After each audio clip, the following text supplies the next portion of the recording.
하나님 말씀 보도록 하겠습니다. 여호수아 8장 1절에서 11절까지 성경 말씀. 여호수아 8장 1절에서 9절까지 있는 성경 말씀 함께 합독하도록 하겠습니다. 시작. 여호수아께서 여호수아에게 이르시되 두려워하지 말라, 놀라지 말라. 군사를 다 거느리고 일어나 아이로 올라가라. 보라, 내가 아이성과 그의 백성과 그의 성읍과 그의 땅을 다 내 손에 넘겨 주었으니 너는 여리고와 그 왕에게 행한 것 같이 아이와 그 왕에게 행하되 오직 거기서 탈취한 물건과 가축은 스스로 가지라. 너는 아이성 뒤에 복병을 둘지니라 하시니 이에 여호수아가 일어나서 군사와 함께 아이로 올라가려 하여 용사 3만 명을 뽑아 밤에 보내며 그들에게 명령하여 이르되 너희는 성읍 뒤로 가서 성읍을 향하여 매복하되 그 성읍에서 너무 멀리하지 말고 다 스스로 준비하라. 나와 나를 따르는 모든 백성은 다 성읍으로 가까이 가리니 그들이 처음과 같이 우리에게로 쳐 올라올 것이라. 그리할 때에 우리가 그들 앞에서 도망하면 그들이 나와서 우리를 추격하며 이르기를 그들이 처음과 같이 우리 앞에서 도망한다 하고 우리의 유인을 받아 그 성읍에서 멀리 떠날 것이라. 우리가 그들 앞에서 도망하거든 너희는 매복한 곳에서 일어나 그 성읍을 점령하라. 너희 하나님 여호와께서 그 성읍을 너희 손에 주시리라. 너희가 그 성읍을 취하거든 그것을 불살라 여호와의 말씀대로 행하라. 보라, 내가 너희에게 명령하였느니라 하고. 아멘. 오늘은 금요 성령 집회 여호수아 8장 1절에서 9절까지 있는 성경 말씀을 가지고 기적보다 말씀이 답이다, 같이 읽을까요? 기적보다 말씀이 답이다. 다시 한번, 기적보다 말씀이 답이다. 이런 제목으로 하나님 말씀 함께 나누도록 하겠습니다. 이스라엘 백성들이 여호수아와 함께 요단강을 건넜습니다. 그리고 천의 요새라고 생각하는 가장 강력한 성 여리고 성을 무너뜨리고 정복시키고 이겼습니다. 그런데 아이성은 너무 작은 성이어서 많이 올라갈 필요도 없고 3,000명 정도 올라가면 이길 수 있다, 그렇게 얘기했었지만 충격적인 패배를 지난주에 당한 장면 우리가 보게 됐습니다. 그리고 깨닫게 됐죠. 그 아이성의 실패를 통해서 한 사람의 범죄가, 한 사람의 숨겨진 범죄가 공동체 전체를 무너뜨릴 수도 있다. 왜 그와 같은 섭리가 작동할 수 있냐면, 주님은 교회를 뭐라고 말씀하셨냐면 예수 그리스도가 머리가 되시고 또 우리가 그 교회의 몸된 각 지체라고 말씀하셨어요. 그러니까 지체라고 하면 뭐냐면 발가락 하나만 부러지거나 문제가 생겨도 온몸이 다 힘든 거예요. 마찬가지입니다. 그래서 하나만 상할지라도 전체가 다 묶이고 힘들 수 있다. 이것이 한몸 공동체에게 주어진 역사라고 하는 거죠. 그러니까 우리 모두가 정말 단 한 사람만이라도 제대로 서지 못하면 모두가 힘들어질 수 있다, 이렇게 인지를 꼭 하고 있어야 돼요. 옆에 사람에게 얘기해 줍시다. 당신이 잘했으면 좋겠습니다. 네, 인사하세요. 다시 한번 꼭 해주세요. 당신이 잘했으면 좋겠습니다. 인사 거기서 끝날 건 아니니까. 자, 그 다음에 연이어서 인사하겠습니다. 아닙니다. 제가 잘해야 됩니다. 아닙니다. 제가 잘해야 됩니다. 그리고 또 깨닫는 게 뭐냐면 한 사람의 숨은 죄가 공동체 전체를 무너뜨릴 수 있다는 것. 그리고 또 한 가지 깨달은 거는 리더가 기도하지 않았을 때 하나님의 인도하심을 받을 수 없다, 그 사실을 깨달았어요. 여호수아가 기도하지 않았을 때 우리 가운데 문제가 있어서 지금 올라가면 안 되는 걸 깨닫지 못하는 그 실패가 아이성의 실패였거든요. 만약에 여호수아라고 하는 리더가요 기도만 제대로 했더라도 아이성을 향해 올라가지 않았을 거예요. 기도하면 주님이 가르쳐 주셨을 거예요. 죄가 뭔지, 무엇을 풀고 가야 되는지 주님이 알려주셨을 거예요. 그런데 여호수아와 이스라엘은 첫 번째 아이성 공격에서 실패했습니다. 패배하고 말았어요. 원인을 이렇게 진단할 수 있습니다. 신앙적 문제라고요. 따라합시다. 신앙적 문제. 다시 한번 따라합시다. 신앙이 문제였다. 말씀에 순종하지 않았고 하나님께 묻지 않았다. 아간이라는 사람이 말씀에 순종하지 않았고 여호수아는 하나님께 묻지 않았다는 거예요. 그것이 신앙의 전부인데, 신앙은 뭡니까? 하나님 말씀에 순종하는 게 신앙이에요. 그리고 신앙은 뭐냐면 우리 모든 결정에 앞서서 하나님께 묻는 거예요. 하나님 이렇게 가도 되겠습니까? 라고 묻는 거죠. 근데 이 두 가지가 빠져버리면 신앙은 없는 것과 똑같다는 거예요. 그래서 정말로 우리가 온전히 신앙 안에 성공자가 되고자 한다면 날마다 하나님 앞에서 주님 말씀하시면 행하고, 또 모든 상황 속에 주님께 묻고 행하고. 아멘입니까? 여러분, 그리스도인은 신앙이 생명이에요. 따라합시다. 신앙이 생명이다. 동의하십니까? 신앙이 생명이에요. 그러니까 신앙이 바로 세워져야 삶이 무너지지 않는다는 거죠. 그런 맥락에서 볼 때 많이 들어봤던 용어인데, 많이 들어봤던 명제인데, 다시 한번 우리가 한번 소환해서 이야기한다면 예배의 성공자가 인생에 성공하는 겁니다. 같이 합시다. 예배의 성공자가 인생에 성공한다. 예배가 흔들리면 다 흔들린다. 지금 우리가 살아가고 있는 세대가 왜 힘들까? 뭐 경제적으로 힘들고 전쟁 때문에 힘들고 여러 가지 힘든 건 있겠지만 사실은 예배가 무너졌기 때문에 힘든 거예요. 많은 그리스도인들이 징징거리고 있는데, 징징거리는 수많은 사람들이 그 징징거림이 그쳐지지 않을 때 그들에게 나타나는 특징이 뭔지 아세요? 예배 자리에 없다는 거예요. 그러니까 예배가 성공하면 삶의 문제를 이길 만한 믿음을 얻어서 그 문제를 이겨낼 수 있는 그런 맷집이 우리 안에 생기는 건데, 우리가 문제가 있음에도 불구하고 예배 자리에 나와서, 예배가 다 전부는 아니라고 생각하지만 그 예배 자리에서 그나마 주의 말씀 듣고 그나마 하나님께 기도하면서 나아갈 때 하나님의 놀라운 은혜를 경험하는 거거든요. 근데 예배 자리에 없어요. 징징거리지만, 문제가 많다고 하지만 예배 자리에 없는, 여러분 들으라고 하는 얘기가 아니라 여러분 외에 안 계신 분들에게 들으시라고 말씀하는 거죠. 예배 자리에 없기 때문에 징징거림이 그칠 일이 없다는 거예요. 오늘 이 밤에 나와서 예배하는 여러분에게는 이 자리에 나와서 예배하고 하나님께 마음을 토로하고 돌아갔더니 내 마음에 답답함이 사라졌다, 내 마음의 염려가 사라졌다, 그 일이 일어나기를 소망합니다. 주 앞에 나왔다 가면 그런 일이 일어나야 되잖아요. 왜? 우리 하나님의 생명을 우리가 부여받는 시간이 바로 예배 시간이니까. 여러분, 2026년도 힘들고 어려운 여정인데 제대로 가고자 한다면 저는 처음부터 끝까지 이것이라고 대답할 수 있어요. 예배부터 바로 세워야 됩니다. 예배가 바로 세워지면 그리스도인은 이기는 거예요. 그러니까 아이성의 전투에서 실패했던 것, 예배가 무너졌어요. 하나님 명령에 순종하지도 않았고 주님 말씀을 듣고 행하지도 않았고 예배가 무너졌다는 거예요. 그런데 다시 한번 그 실패를 딛고 일어서는 여호수아와 이스라엘 백성들이요, 드디어 회복되는 게 뭐냐면 그 예배가 회복되는 거예요. 여러분, 이스라엘 백성들은 아이성 실패 이후에 트라우마가 생겼습니다.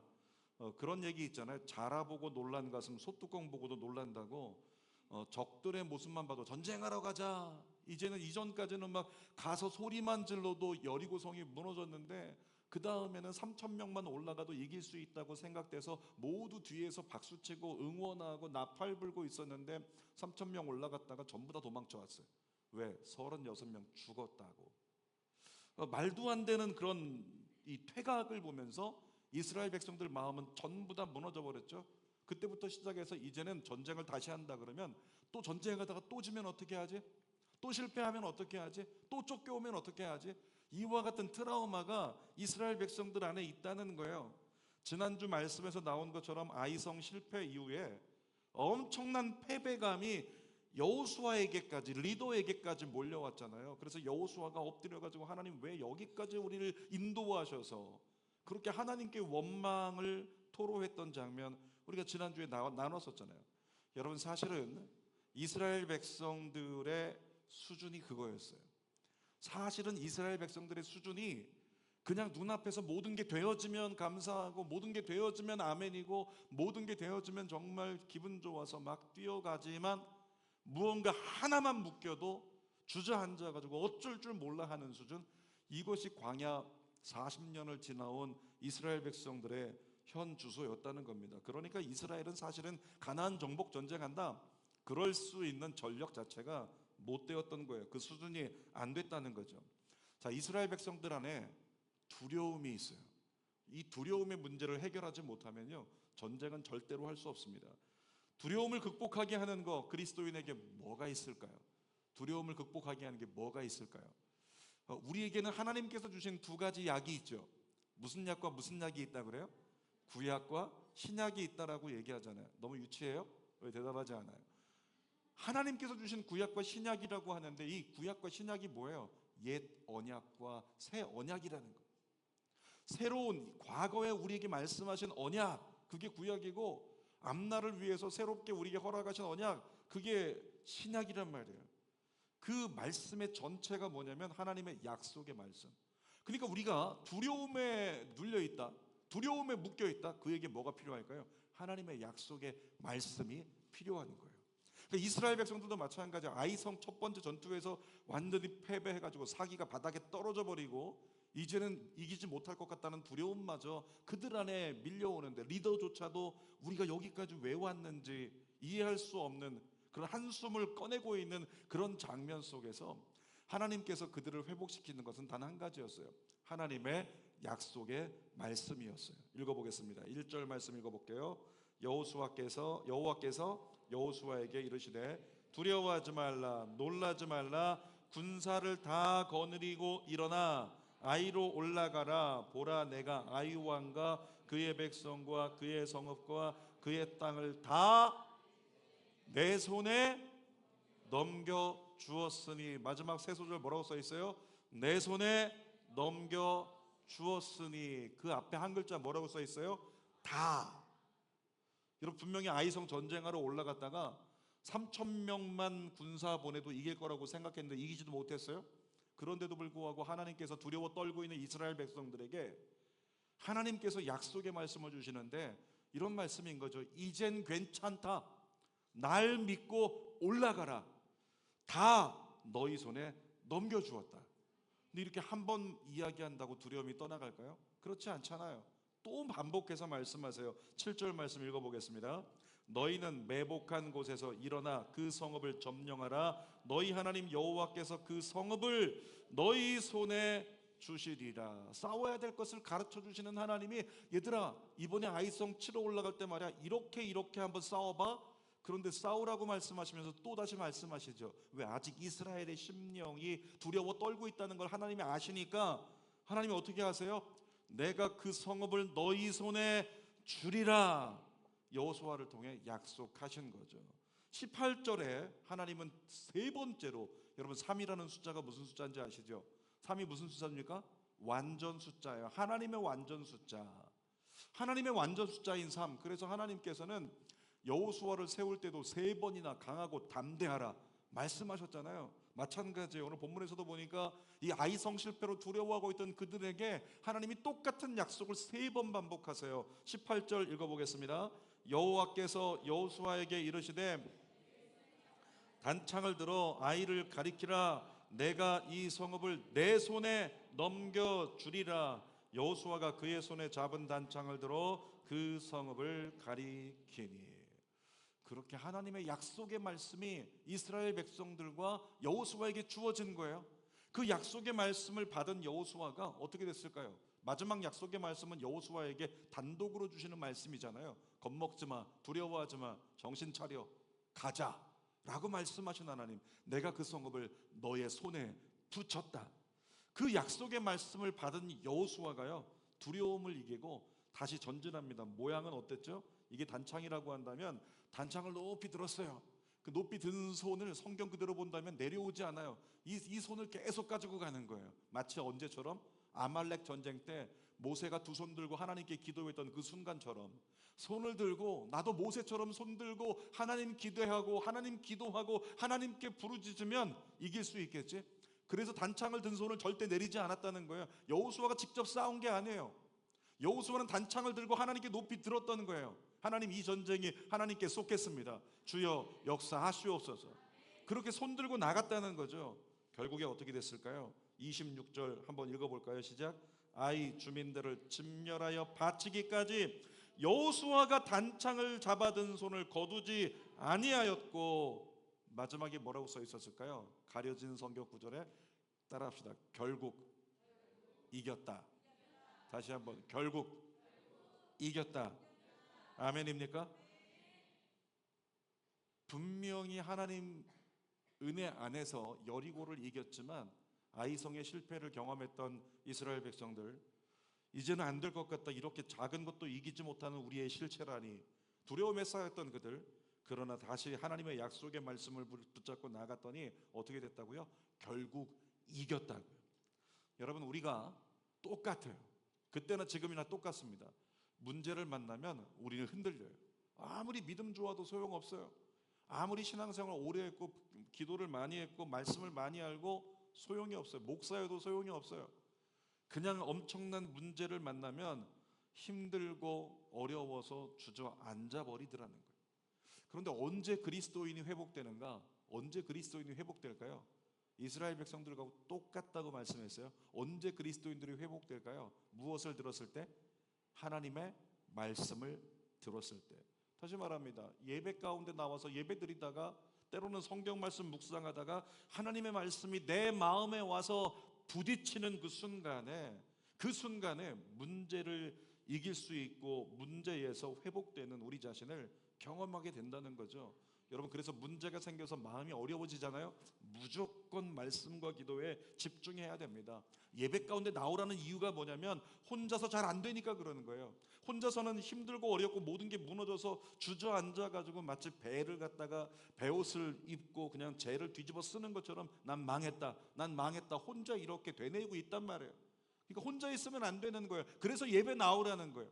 예배 나오면 옆 사람들이 막 기도하고 있어요. 그 기도에 편승해서 나도 한마디 기도하고, 옆 사람들이 그래도 찬양하고 있으니 그 찬양 속에서 나도 한마디 찬송하고, 그러면서 찬송 속에 믿음의 선포를 하는 거죠. 그러니까 혼자 안 되면 새벽 예배부터 시작해서 온갖 예배 나와서 하나님 말씀을 들어야 된다는 거예요. 그리고 한순간에 내게 주시는 하나님의 말씀이 내 가슴에 와서 부딪히는 순간에 어떻게 될까요? 두려움은 사라진다. 따라합시다. 말씀이 부딪히면 두려움은 사라진다. 옆에 사람에게 선포하세요. 두려움은 사라질지어다. 다시 한번, 두려움은 사라질지어다. 아멘. 특별히 지난주 말씀처럼 여러분, 예수 믿는 사람에겐요, 회개가 회복의 지름길입니다. 죄의 문제가 해결되지 않으면 하나님은 함께 하시지 않습니다. 자, 오늘 본격적으로 아이성을 정복하는 전략을 한번 살펴봅시다. 2절 말씀 한번 상반절 읽어보겠습니다. 시작. 너는 여리고와 그 왕에게 행한 것 같이 아이와 그 왕에게 행하되 오직 거기서 탈취할 물건과 가축은 스스로 가지라. 여러분 기억하십니까? 여리고 때 뭐라고 하셨냐면 그곳에 들어가서 산 것 다 죽이고 짐승도 죽이고 물건도 전부 다 불살라 불태워서 버려라. 하나님 이렇게 말씀하셨어요. 분명히 어떤 것도 취하지 말고 다 버려야 된다, 이렇게 말씀하셨다는 거죠. 그런데 하나님께서 다시금 여호수아에게 이스라엘 백성들 이끌고 아이성으로 올라가라. 그런데 그 성에 들어가면 모든 사람은 다 죽이라. 다만 짐승들은 죽이지 말고 취해도 된다. 물건은 태우지 말고 취해도 된다. 이렇게 말씀하신다는 거죠. 그러니까 이 대목까지 와서 조금 아쉬운 장면이 우리가 생각이 나는 거죠. 아간이 조금만 기다렸다면, 아간이 여리고성에서 첫 번째 전투에서 그냥 탐스러워서 가져갔던 거 그거 한 가지 안 가져가지고 조금만 견뎠다면, 조금만 참았다면, 조금만 죄 부리지 않고 탐욕 부리지 않고 욕심 부리지 않고 조금만 참았다면 아이성 전투에서 하나님이 다 갖게 하실 텐데 라고 하는 안타까운 마음이 드는 거죠. 하나님은요, 현실적으로 여러분이 인간인 걸 아세요. 그 무슨 얘기냐면 여러분에게 먹을 것이 필요하다는 걸 아세요. 여러분에게 있어서 돈이 필요하다는 걸 하나님이 아세요. 아멘이 없군요. 돈 없어도 살 수 있어요? 여러분에게 하나님께서는 돈이 필요하다는 거 아세요? 어떤 우리가 기도하는 것에 있어서 적당한 하나님의 응답과 적당한 성취가 있어야 된다는 걸 하나님이 알고 계신다는 거예요. 그러면서 주님이 약속하시는 거예요. 너에게 돈이 있어야 되는 걸 알아. 너에게 먹을 게 있어야 되는 걸 알아. 너에게 문제가 좀 해결되고 네가 바라는 게 성취돼야 되는 거 내가 알고 있어. 주님께서 아시기 때문에 인간의 그 삶을 공감하사 하나님께서 때가 되면 우리에게 얻게 하신다는 거죠. 이것이 아이성의 교훈이죠. 때가 되면 주님께서 얻게 하실 때가 올 것이라 라고 하는 말씀이에요. 다만 주님이 경계하시는 건 뭐냐면 그렇게 세상에서 필요한 걸 채우고 세상에서 필요한 걸 얻느라 거기만 집중하지 말라고 한 거예요. 왜? 하나님은 네가 거기 집중하지 않아도 그것이 너에게 필요한 걸 아시고 그 심령을 공감하사 때가 되면 그것을 너에게 허락하신다는 거죠. 신약에 예수님께서 하신 말씀 한번 살펴봅시다. 마태복음 6장 31절 읽어보겠습니다. 그러므로 염려하여 이르기를 무엇을 먹을까 무엇을 마실까 무엇을 입을까 하지 말라. 이는 다 이방인들이 구하는 것이라. 너희 하늘 아버지께서 이 모든 것이 너희에게 있어야 할 줄을 아시느니라. 33절 그런즉 너희는 먼저 그의 나라와 그의 의를 구하라. 그리하면 이 모든 것을 너희에게 더하시리라. 하나님께서 뭐라고 말씀하시는 거예요? 우리에게 필요한 거 아신다는 거예요. 우리가 있어야 될 것, 집이 필요한 것 알고 계시고, 돈이 있어야 되는 거 알고 계시고, 먹을 것이 있어야 되는 것 주님 다 알고 계신다는 거예요. 아시는 하나님께서 이스라엘 백성들을 향해서, 그리고 오늘 우리를 향해서는 알고 있는데 너희가 조금 거룩했으면 좋겠어. 다시 말한다면 너희가 좀 구별됐으면 좋겠어. 너희 하나님 백성이잖아. 너희 내 자녀들이잖아. 너희들은 좀 달라야 되지 않을까? 이것이 하나님의 마음이라는 거예요. 그래서 너희들은 세상과 똑같이 그냥 입을 거 주세요, 먹을 거 주세요, 취할 거 주세요, 제발 돈 주세요, 돈 주세요. 이거 똑같이 세상처럼 빌지 말고 뭐하라? 하나님 나라가 임하소서. 먼저 그 나라와 의를 구하라. 잃어버린 영혼들에게 구원이 있기를 기도하고, 잃어버린 땅들이 회복되기를 기도하고, 하나님의 나라가 임하기를. 그러니까 오늘도 예배 드릴 때 이따 기도하실 때요, 기도해야 될 제목이 잘 생각이 안 나면 자꾸만 내 입술이 하나님 도와주세요, 하나님 이렇게 해주세요, 저렇게 해주세요 여기만 매일 것 같으면 차라리 그 기도 다 내려놓고 어떻게 하나? 우리 가정부터 시작해서 선포하는 거예요. 하나님 나라가 우리 가정에 임할지어다. 우리 아빠에게 하나님 나라가 임할지어다. 우리 엄마에게 하나님 나라가 임할지어다. 우리 부모님에게 하나님 나라가 임할지어다. 우리 배우자에게 하나님 나라가 임할지어다. 우리 자녀들에게 하나님 나라가 임할지어다. 대한민국에 하나님 나라가 임할지어다. 저 이스라엘을 위해 기도해요. 저 이란 중동 전쟁을 위해 기도합니까? 저 중동 땅에 하나님의 나라가 임할지어다. 여러분, 그 전쟁이 잘된 전쟁이에요? 못된 전쟁입니까? 우리가 거기 답할 수 있어요? 우린 답할 수 없어요. 6.25 전쟁이 잘된 전쟁입니까? 못된 전쟁입니까? 당시 6.25 전쟁은 정말 모든 사람의 피를 흘리게 하고 피눈물 흘리게 했던 상처 중에 상처요, 하나님께서 철저하게 한반도를 버리신 사건이란 말이에요. 근데 지금은 뭐라고 합니까? 그 사건 때문에 한반도 전역에 복음이 증거됐다. 그 사건 때문에, 6.25 사건 때문에 한반도 전역에 복음이 증거되게 하시고 이 마지막 때 대한민국이 이렇게 복음화될 수 있는 하나님의 나라가 되게 하셨다. 그러니까 지금은 6.25를 통해서 하나님의 은혜가 임했다라고 우리는 회상하게 된다는 거예요. 그러니까 오늘이라는 시간에 내게 주어진 것들, 그것이 전쟁이든 그것이 평화든 내게 오늘 부요이든 가난이든 그것이 오늘 나에게 잘됐다 못됐다 우리가 어떻게 진단할 수 있겠어요?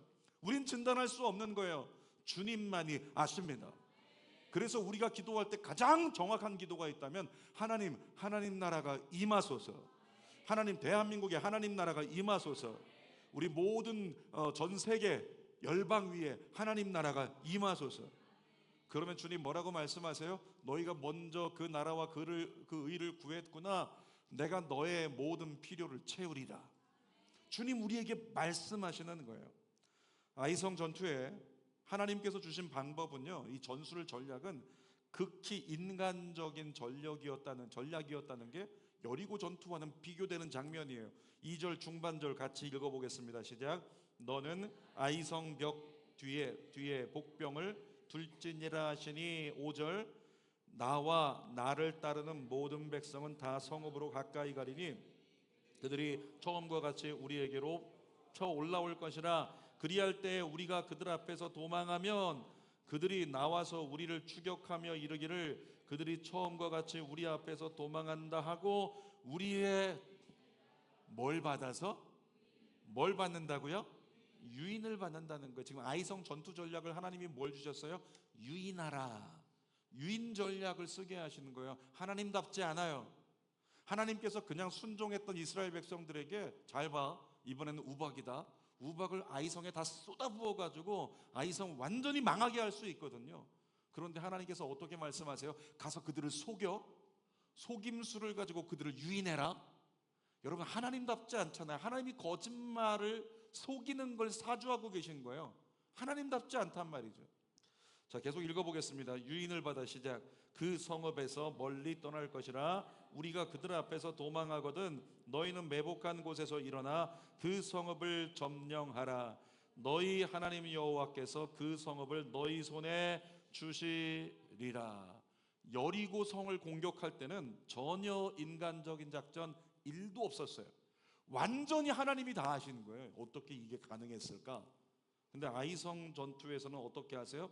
인간적인 작전을 사용하게 하시는 거죠. 인간적인 방법, 인간적인 지혜를 하나님께서 사람도 생각할 수 있는 전술과 그 방법을 이스라엘 백성들에게 가르쳐 주시는 거예요. 여러분, 기적만이 하나님의 방법은 아닙니다. 따라합시다. 기적만이 방법은 아니다. 때로는 나의 순종이 기적이다. 아멘입니까? 기적만이 방법은 아니에요. 인간에게 주신 지혜와 능력으로도 하나님의 뜻을 이루게 하시는 거예요. 그러니까 우리가 지금 성전 건축하고 있는데 이 성전 건축 되어지는 과정이요, 나중에 돌아 모든 것이 끝났을 때 우리가 1년 뒤에 만약에 새 성전 입당 1주년 예배를 드린다면 그때 돌아서 그땐 이랬고 그땐 저랬고 3년 전엔 이랬고 2년 전엔 이랬고 얘기하기 시작하면 우리는 모두 다 이렇게밖에 고백할 수 없어요. 기적이었다, 기적이었다, 기적이었다. 아멘 안 하는 것 좀 봐요. 기적이었다, 기적이었다, 기적이었어요. 우리가 할 수 없었거든요. 우리가 우리 힘으로 아무것도 할 수 없는 사태. 그리고 주는 교회를 하나님께서 사랑하시는 건지 미워하시는 건지, 주는 교회가 성전을 건축을 해야 된다라고 했을 때 우크라이나 전쟁이 터졌어요. 우크라이나 전쟁이 터지면서 건축비가 2배로 뛰어버렸어요. 코로나 지나오면서 이미 건축비는 한 번 뛰었어요. 근데 우크라이나 전쟁 터지면서 건축비가 더 뛰어버렸단 말이에요. 이때는 성전 건축하는 것이 이미 늦었다는 거예요. 이 주변에 있는 목사님들이 성전 완공하신 분들이 전부 다 그때 했었어야 되는데 왜 미뤘냐고 그런 얘기하시면서 힘들다, 힘든 때 시작했다, 걱정스럽다, 이런 말씀을 굉장히 많이 하세요. 그런데도 불구하고 주는 교회가 성전 건축에 여기까지 왔다는 건 누구 속으로 이렇게 생각할지 몰라요. 뭘 했다는 거지? 아직도 아무것도 없더만. 어떤 아이가 얘기한다는 거죠. 언제 사 푸는 거야? 언제 땅 파? 우리 준서 몇 살이라고 그랬어요? 준서 몇 살? 다 6살. 우리 6살짜리 준서가 오늘 지나오다 그랬다는 거예요. 그 땅 보면서 언제 땅 파? 언제 땅 파? 도대체 언제 땅 파는 거냐고 따지는 거예요. 따져 묻는 거예요. 도대체 되는 게 맞는 거냐고. 아이들도 여러분, 성전 건축이 시작되는 시즌이다. 저는 여러분들의 삶에 있어서, 물론 성전 건축을 많이 해보신 분들 계시겠죠. 성전이 건축되는 과정을 겪었던 거 전 2번째거든요. 3번째, 이번이 2번이 있었어요. 한 번은 시골 교회가 있었고 거기서 성전이 건축되는 걸 봤어요. 물론 시골 교회는 좀 작았어요. 그 다음에 제가 일산에 있던 사역하는 곳에서 일산 영산순복음교회라는 곳이 건축될 때, 그때 제가 거기서 사역하고 있었는데 성전이 다 건축됐다고 완공되었다고 첫 예배 드린다고 성도 다 모았어요. 다 모아서 들어갔더니 분명히 뭔가 좀 허전해. 뭔가 좀 허전하다. 이게 뭘까 봤더니 장의자인데 장의자를 바닥만 깔아놓고 등받이를 못 꼈어요. 돈이 없어서. 돈이 모자라가지고 등받이를 못 낀 거예요. 등에 기댈 수가 없이 등받이 그거 돈 다 지불하면 껴준다고. 선교사 되게 못됐죠. 그냥 껴주고 그냥 믿음으로 기다리면 되는데 잔금 치러질 때까지 등받이는 안 껴준다는 거예요. 등받이 안 껴준 채로 그대로 예배 드렸어요. 그런데도 성도들이 막 엄청나게 눈물을 흘리시면서 감격에 감격을 하시더라고요. 그때 광경 제가 기억합니다. 성도들이 건축이 지금 되어가는 과정 속에서요, 전부 다들 얼마나 많이 모여서 기도했는지, 얼마나 많이 모여서 주님 찬양했고 주님께 매달렸는지 기억하고 있거든요. 근데 많은 교회가 건축하다가 넘어지고 힘든 것을 경험하는 과정 속에 가장 목사님들이 아팠던 게 뭐냐면, 교회가 분열되는 게 아니라 영혼 개개인 속에 마음이 분열돼 버리는 거예요. 뭐냐면 하나님 성전 건축 아멘입니다, 할렐루야입니다, 기도합니다. 1년 기도했어요. 지쳤어요. 2명 나가 떨어져요. 2년 기도했어요. 지쳤어요. 10명 나가 떨어져요. 3년 기도했어요. 한 20명 나가 떨어져요. 5년 기도했던 절반이 나가 떨어져요. 성전 건축 계속 기도하다가 심령이 지쳐버린 거예요. 이 안 되는 걸 끝까지 붙잡고 기도만 하고 있다고 지쳐버린 거예요. 그래서 결국 그 마음을 견디지 못해서 마음이 힘들어서 떠나버렸다는 거예요. 그러니까 주는 교회도 보니까 지금 3년이 좀 넘었는데, 이 3년 전에 처음 기도할 때 그때를 제가 기억해요. 그때보다 지금 기도하는 숫자가 가시적으로는 적은 거예요. 새벽만 봐도 적은 거고 금요일만 봐도 적은 거예요. 물론 금요일 많아 보이는 것 같지만 우리 애들 빼면 없어요. 애들 빼면 없는 거예요. 이 알곡이 적어도 너무 적어. 안타까운 거죠. 없어요. 어쩌면 그럴 수 있지 않을까요? 누군가 열심히 기도했는데 하나님의 역사가 보이지 않아. 보이지 않는 것을 가지고 기도하다 보니 지쳐버렸어요. 그럴 수 있다는 거예요. 그럼 준서가 얘기하잖아요. 언제 땅 파? 사랑하는 여러분, 우리 주는교회 성전건축 여기까지 온 것은 기적입니다. 앞으로 주는교회에 더 큰 기적을 하나님이 이루시기를 원합니다. 그런데 조금 아까 뭐라고 얘기했죠? 기적만이 하나님의 방법은 아니라고요. 인간의 방법으로, 인간의 지혜로서도 충분히 짜낼 수 있는 방법과 계획을 통해서도 때로 하나님은 말씀하실 거예요. 때로 그래서 하나님께서 모든 걸 척척 이루어 주시면 좋겠지만, 때로는 우리 중에 누군가에게, 주의 종인 저에게, 때로는 여러분 중에 누군가에게 이건 네가 감당하면 되지 않겠니? 라고 마음의 거룩한 부담을 주실 때도 있다라고 하는 거죠. 나중에 주는 교회가 성전 준공이 됐다고 여러분에게 발표할 거예요. 한번 가상 연습 한번 해봅시다. 이제 오늘 갑자기 이제 연락이 온 거예요. 주는 교회 준공 완료. 그 성도들에게 여러분 주는 교회 준공 완료되었습니다. 여러분 진짜 주는 교회 준공됐다 그러면 막 좋아가지고 얼마나 좋겠어. 준공됐다는 건 거기 들어갈 수 있다는 거예요. 그래서 제가 성도들 이끌고 이제 우리 그 성전 가서 예배합시다. 그리고 제가 앞장서서 막 깃발 들고 들어갈 거예요. 들어갔는데 여러분 중에서 많은 사람이, 어쩌면 준서가 그럴지도 몰라요. 이게 뭐야? 이럴 수도 있어요. 인테리어가 없어요. 바닥을 못 갈았어요. 벽에 페인팅을 못했어요. 스피커가 없어요. 예배 드려야 되는데 스피커가, 앞에서 목사님 소리 지르고 있어요. 소리 지르고 있어요. 의자를 놔야 되는데 여기다가 음박 그냥 저 철물점에서 사다가 그거 바닥에 쫙 깔아놓고 신발 벗고 다 앉으래요. 이럴 수도 있는 거예요. 왜? 우리에게 주어진 현실이 그런 거예요. 거기까지 갈 수 없는 현실이에요. 그 이상을 하나님이 허락하시면 주님 아멘. 그 이상을 허락하지 않으면 여러분들에게 광고할 거예요. 집에서 돗자리 하나씩 가져오시라고. 예배 드릴 때마다 주님이 허락하실 때까지 돗자리 깔고 기도하자. 그때도 철야 예배 오실 거죠? 그때도 와서 예배하실 거죠? 그래야 되잖아요. 근데 때로 하나님께서는 그렇게 기적으로도 역사하시지만 때로는 너의 힘으로 할 수 있는 것도 내가 사용하겠다, 이럴 때가 성전 건축에서도 있다는 거예요. 사랑하는 여러분, 우리가 그리스도인으로 살아가면서요, 아이성의 이 교훈을 돌아볼 때 아주 작은 것이라도 얕잡아 보거나 가볍게 여기지 말아야 된다는 거죠. 아주 작은 것일지라도 아이성 정탐한 사람들이 보니까 그 성은 너무 껌이다, 너무 쉽다, 이건 별로 걱정 안 하셔도 될 것 같은데요. 그럼에도 불구하고 뭐 해야 된다고요? 하나님 앞에 엎드려 기도해야 된다고요. 철저히 준비해야 돼요. 그 다음에 뭐 해야 됩니까? 최선을 다해서 기도하고 노력해야 된다는 거예요. 철저히 어떤 준비할까요? 하나님의 음성을 들어야 돼요. 모든 교회 사역은 하나님 음성을 듣고 주님의 말씀을 받아서 움직여야 된다는 거죠. 그리고 우리가 최선을 다해 노력한다는 것 뭘까요? 정말로 하나님 말씀하신 그대로 지켜 행하는 것, 그것이 우리에게 필요하다라고 하는 거죠. 이 아이성 전쟁 다음 주에도 한 번 더 나누겠지만 어떻게 됐습니까? 결과적으로는 하나님께서 가르쳐 주신 방법대로 했더니 그대로 그 성에서 전투에서 이겼어요.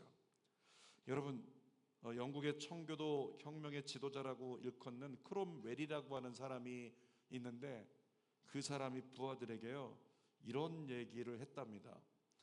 철저히 준비하라. 그리고 반드시 기도하라. 같이 해볼까요? 철저히 준비하라. 반드시 기도하라. 인간적으로 할 수 있는 모든 준비 열심히 준비하라는 거예요. 철저히 준비하라는 거죠. 그리고 나서 뭐 하라고요? 반드시 기도하라고요. 제가 주일 예배 열심히 준비하거든요. 열심히 준비하고 주일 예배를 인도를 하는데 언젠가부터 주일 예배가 제게 있어서 조금씩 달라졌어요. 조금씩 다른 듯한 그 느낌을 제 자신이 느껴요. 인도하는 사람이 느껴요. 이건 내 힘만으로 하는 것 같지는 않다는 것을 느낄 때가 있어요. 어느 타임부터 그것이 커졌어요. 그게 언제였냐면 이제 매주 토요일마다 3시간 예배를 드리기 시작한 그때였어요. 그전에는 한 달에 한 번 3시간 예배 드리고 또 그전에는 한 달에 한 번 7시간 예배 드리고 그렇게 했을 때가 있단 말이죠. 근데 어느 날부터인가 매주 토요일 날 3시간 예배를 드려요. 주는 교회 예배 인도할 수 있는 사람들이 총 청년부까지 하면 13명이거든요. 주의종 포함해서. 좀 이제 중고등부 아이들이 찬양 인도를 시작을 했기 때문에 더 늘었다면 15명쯤 되겠죠.